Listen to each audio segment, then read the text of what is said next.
Hey everybody, it's Cybersplit, and welcome to my For Hire deck profile. So yeah, this deck is normal summon reliant. Like, if you get like Ash Blossomed or whatever, or just like negated on that first summon, you're pretty much screwed. But yeah, it's this is a pretty fun deck. I'm not gonna lie, I like fun decks. Most of the meta decks nowadays, just in this format, I should say, just isn't really my playstyle. Like Orcust isn't, Sky Striker isn't. Danger Thunder Dragon, or not, yeah, just regular Thunder Dragon or whatever. That might be, but it's alright. I like fun decks though. So without further ado, let's get into it. Alright, I'm gonna put the extra deck there. So to start off things, I play Triple Beat. Triple Beat. So what Beat does, or I guess all the lower for hire monsters have like a special summon effect, which is during your main phase, you can special summon one monster for hire from your hand. So it can be any, like even the boss monster for hires or whatever. So it's pretty good. Nibiru really hurts this deck because it's really special summon heavy too. But there's a boss monster, Raphael. He can like stop Nibiru, which is pretty darn cool. But I'll get into that card later. So if a monster for hire is special summoned to the field while you control this monster, except during the damage step, you can add one monster for hire from your deck to your hand. And you can only use each effect of this card once per turn. So basically, Beats by Dre here is a is a search card. So any for hire monster to your hand, pretty darn good. Okay. Next off, we have 3 Donpa, and I have 2 Recon.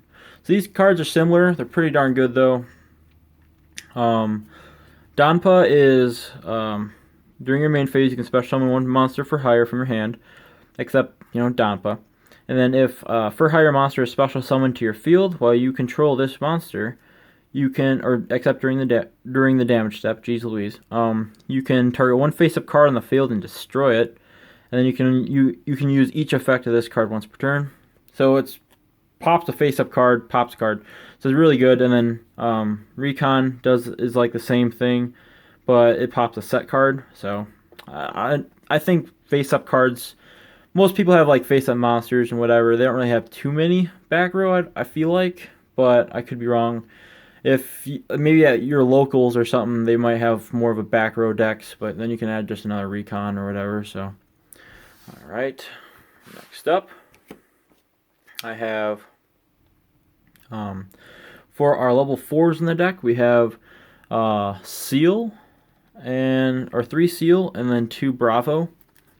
So Seal, during the main phase, you can special summon one monster for hire.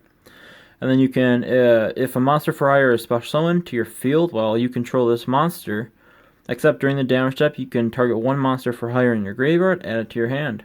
So it's really good, like retrieving certain cards for hire monsters that you need or whatever to continue your plays or whatever you need. So very, very good. And he's level 4. And then our other level 4 I play is Bravo. During your main phase, you can special summon one monster for hire from your hand, and then if a monster for hire is special summoned to your field while you control this monster, you can have all monsters for hire currently on the field gain 500 attack and defense until the end of this turn. You can only use each effect of this card once per turn. So he boosts up your monsters and defense, I guess, attack and defense for your for hires, pretty good. So it's a good boost. I mean, not bad, and it's level 4, so pretty really what? Pretty really good. Anyway, let's go into my last 2 lower monsters. Philo. Basically, if a monster for hire is special summoned to the field while you have Philo out, you can just special summon a for hire. You can target one monster for hire in your graveyard and special summon it in defense position. And then what else does he do? But place it on the bottom of the deck if it leaves the field. So basically just a monster reborn for the deck. Another one. Just extend your combos and stuff. So pretty good, pretty good. And then for our more higher for higher monsters, like the boss monsters, I play 3. Whoa, it focuses. Sorry. 3 Raphael, and then 2 Wiz. I call Raphael, you know, the turtle ninja. Just kidding. Anyway, and then Wiz, I call her Wiz Khalifa, which is kind of weird, but you know, whatever. So Raphael, his ability is very, very good. He's like the strongest for a higher monster. But if this card is special summon, you can excavate the top cards of your deck equal to the number of monsters for higher you control with different names. Except Raphael, pretty much this card. And if you do, add one of them to your hand. Also, shuffle the rest back into your deck. So it's very good. When your opponent activates a monster effect, a quick effect, you can discard 1 card for higher. Negate the activation. You can only use each effect of this card once per turn. So it's very good. This is the card I was talking about. It stops Nibiru, so I do believe. And then Wiz Khalifa here, she is pretty good too. She is more of a defender, but if this card is special summon, you gain 500 life points for each monster for higher you control with different name, except Wiz Sage for higher. When your opponent activates a spell or trap card or effect, quick effect, you can discard 1 card for higher, negate the activation, and you can only use each effect of this card once per turn. So, spell and trap negator, monster negator, it's just, these 2 are really, really good. So on to the next. And to wrap up for higher monsters, we still have like some other monsters, but I run 1 Dyna and 1 Sajita. So Dyna is pretty good. If this card is special summon, you can banish cards from your opponent's graveyard up to the number of monsters for higher you control with different names. You can only use this effect of Dyna hero for higher once per turn. And then monsters your opponent controls cannot target monsters for higher you control for attacks except for this one. So he's just a really good, like, kind of annoying card, really. And Sajita is like another good one. It's pretty good for time also. But if this card is special summoned, you can inflict 500 damage to your opponent for each monster for higher you control with a different name, except this card. You can only use this effect of this card once per turn, and then your opponent cannot target monsters for higher you control with card effects except for this one. So, very annoying cards, especially if you have both of them out there, but it's just pretty good. So, that's and to wrap up the monsters, I play 3 Ash Blossom, just very staple card in a lot of decks nowadays. It just negates a lot of important stuff that needs to be negated. And then 2 Dino Wrestler Pankratops, just because it's a very good card. This deck could probably go first or second, but I'm leaning more towards a second. I like going second more. I don't know why, but Pankratops is a solid card. You can pretty much special summon him out if your opponent controls more monsters than you do, from your hand, of course. And then once per turn, you can just tribute him, and then pop a card your opponent controls. So very good. And he's a 2600 body, so very, very good. Alright, and then we're going into the spells now. So I play, let me fix the camera real faster. Sorry about that. So I play 3 Called by the Grave.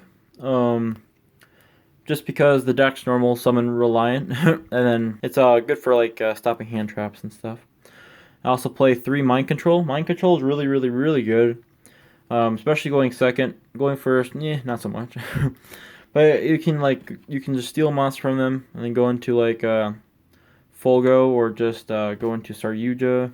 Just very good staple card in this deck, I do believe. So very, very nice. All right, oops. Put those away. Next up, I play 3 Mayhem for hire. This card is very good. Just a combo extender, really. Target 1 monster for hire in your graveyard, special summon it in defense position, and then you can only activate 1 of these per turn. That's only downfall, but it is a quick play, so you can do it on your opponent's turn too, and then, yeah, so very nice. After that, we have 2 Pot of Desires and 2 Super Poly.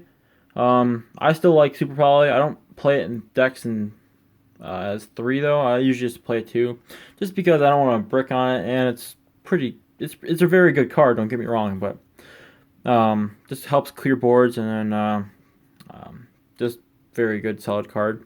Pet Desires, I run lots of duplicates, so and lots of copies of cards, so it doesn't really hurt that much to banish them unless you banish like some of the boss monsters or whatever, and yeah, so pretty decent cards.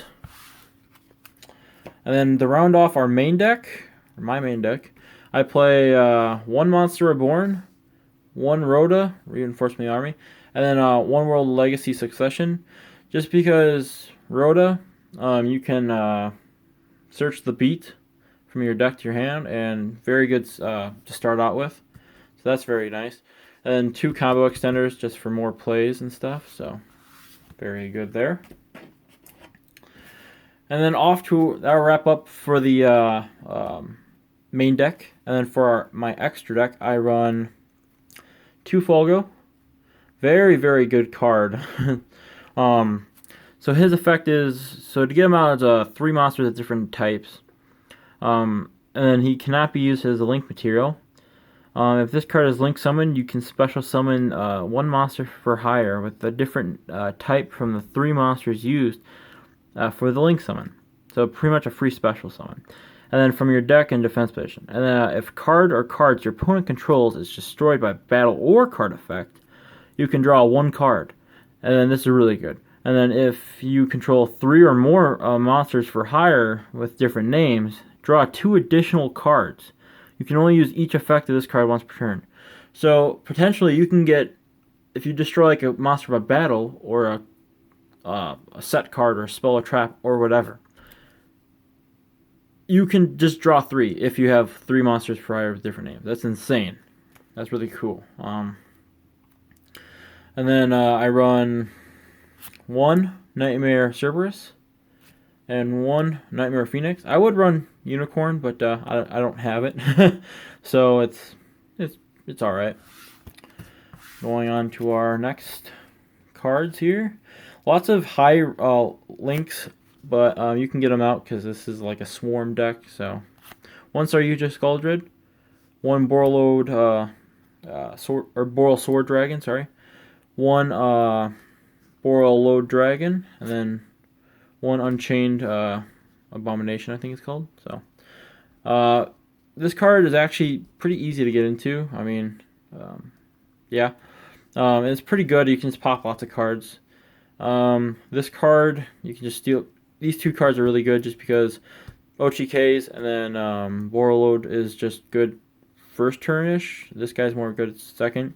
And so you're just very good in the combo pieces. So, yep. You can get them out pretty easy. Usually not all of them, but it's pretty good.